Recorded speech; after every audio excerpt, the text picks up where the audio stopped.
Well, besides celebrating Hanukkah, we are also just a few weeks away from celebrating New Year's Eve. So with the new year, why not create a new you? Well, just like your computer, you want to refresh and update. And to talk more about how to reboot your look and figure out your fashion resolutions, we are joined by Robert Woods, fashion marketing and management professor at Berkeley College. And it's always so great to see you. You're one of my favorites. I'm happy to be here, Mia. All right, let's talk about fashion because we are only a couple of days away. Why is it so important to give yourself a little charge for the new year? Well, you know, we have these resolutions where we work on ourselves, but we think we have to work on ourselves physically. We go to the gym, we vow to eat less, we vow to save more money. We almost make it like a political campaign. But the best thing that you can do for the new year for yourself is to keep your wardrobe intact. Now, this really means doing some decluttering in your closet.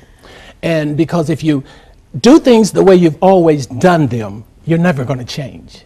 How can I do so without spending a great deal of money? You know, maybe money's a little tight for some folks. How can you do that? Let's talk about first for the girls. Well, for the women, they have a lot of stuff in their closet. Yes, I would suggest that, you know, you spend a weekend actually decluttering. You put everything out on the bed, everything that you've got in the closet, and if you haven't worn that over the last 6 months to a year, you really don't need that. And so keeping it there allows you to stay in your same old personality. Okay. Clean out your closet, and another good tip, Mia, is to paint your closet. Paint it? Give it a nice color to look at, and when you go in there in the morning, it has to be a fresh new start because that's going to be your costume for the day. Ooh, I like it. Open it up. Let us see some space between each of your items in the closet. Separate your hangers, and declutter is the best way to do that. Okay, must-haves for 2013. Sweaters. Sweaters. Sweaters. You've got to have those sweaters, and sweaters need to be updated as well. Because now we find that the shawl collar, the cardigan is very, very up. And you can update that old cardigan you have by changing the buttons on it. Oh, okay. So that's a nice, inexpensive way. And we talked before about having that tailor on speed dial. He can put new buttons on that cardigan that you might even get a cardigan at H&M. For little or nothing. You were talking about the price, little or nothing. And change the buttons gives you a uniqueness to that sweater. Ooh, I like that. Yeah. Okay, let's talk about the men now. They don't have as many choices as us girls. We don't have a lot of choices. No, we don't. But we can do certain things. If you are a very sports-oriented guy and you're used to wearing blue jeans, this is a chance for you to like upgrade. Get you some sport blazers. They come in all types of patterns and colors, and you can play with that. So I would say for the men, the way that you're dressing is probably habit.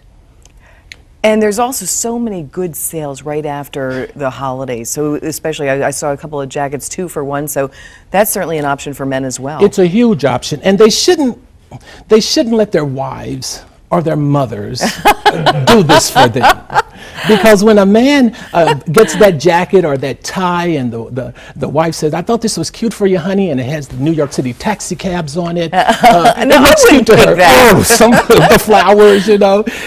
But when men are around other men, this area here, the V-neck that you see, is the way that we judge most men. Getting that promotion, going out with the boss to have lunch, you want to kind of look like that. Well, you're a fashion guru. Do you think that when you dress for success, it really does leave a mark?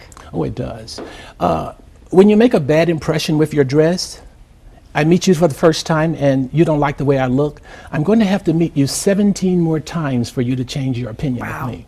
But we never get a chance to meet 17 more times. So usually we fail that. I would say that your first impression is one that you really have to put in order and put that together. Lay out your clothes before you have an appointment or a big event. Lay it out at night so you can even try them on so that you have that done when you get there. It's a mental thing. So yeah, first impressions last a long time. Okay, one last question before we say goodbye. We've got these resolutions and it happens whatever it is. I'm going to lose weight, I'm going to do this. How do we keep our fashion resolutions for 2013? My advice would be, first, like yourself, like your body. One of the reasons we change our resolutions is because we think the clothes need to fit on a certain body. Get clothes that fit on your body. Okay. Your best parts, you want to accent that. And the only thing, like any other resolution that you do, you've got to work at it. After about 3 weeks, it becomes a habit. And once it's a habit, it's yours, and you're unique, and you're stepping out in style. All right, well, we're going to bring you back in 2013, and we'll see Look if at that. we're going to keep those fashion resolutions going. So great to see you. Thank you for all the great tips. Thank you, Mia.